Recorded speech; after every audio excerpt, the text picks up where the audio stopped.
What's going on, guys? It's Zenkai Gaming back again, and in this video we're going to cover Vrannic the Grand Illusionist. Chances are that this will be the first real boss you'll come across, and you can find Vrannic inside of the Mushroom Village Gate beacon. Vrannic has a very simple moveset. Remember, incoming red attacks can't be parried or guarded against. They are unblockable. You have to dodge them. He has a ranged unblockable, a one-hit unblockable, and a 3-string combo ending with an unblockable. Your best bet to deal break damage is to time one of the first 2 hits in that string. Simply hardening or guarding will not stagger Vrannic. It has to be a perfect harden, perfect guard, or parry. At this point in the game, the best shell to use is Proxima. I mean, she has a fat ass to look back at. Why would you not, right? But in all seriousness, Proxima has high damage mitigation, and her biosampler ability is pretty fun to use. Of course, you can spam Lingering Shadow with Teal if that's your preferred playstyle. However, I find Teal to be kind of buggy right now.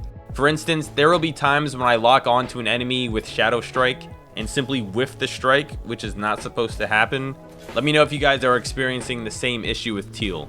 Around half HP, Vrannic will break out into illusions, hence the name Grand Illusionist. You want to attack the illusions while dodging the projectiles. The illusions aren't powerful, they can be killed in one hit.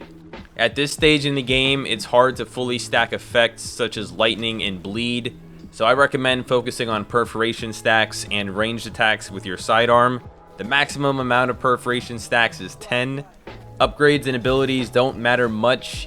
You won't be able to upgrade ranged weapons or temper tar stones at this stage, and you most likely won't have many glimpses for shell upgrades.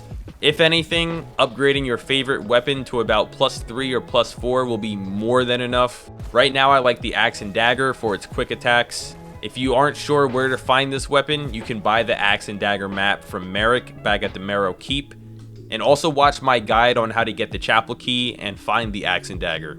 After defeating Vrannic and cleansing the beacon, you'll notice that the corruption around the huge door behind the beacon has also been cleansed, and you're free to walk through. Here's the loadout I used for this fight.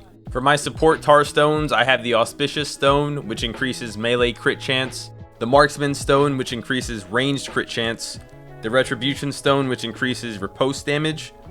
For my combat tar stones, I have the Wounding Stone, which stacks perforation per strike, Volatile Fragment, which causes enemies to deal splash damage when killed by a ranged attack. The Infusion Stones aren't really necessary at this point. Like I said earlier, it's hard to stack effects at the current Tarstone temper level. We're not going to get much out of the Arbiter's Prize.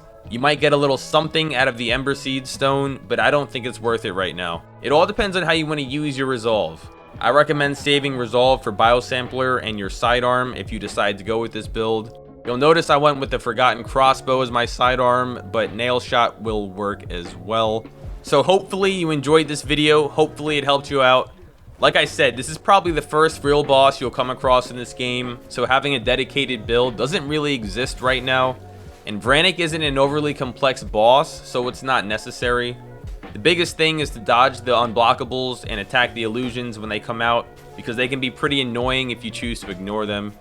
Let us know down in the comments your strategy for this. Please leave a like and subscribe. You know what we say. Play and train.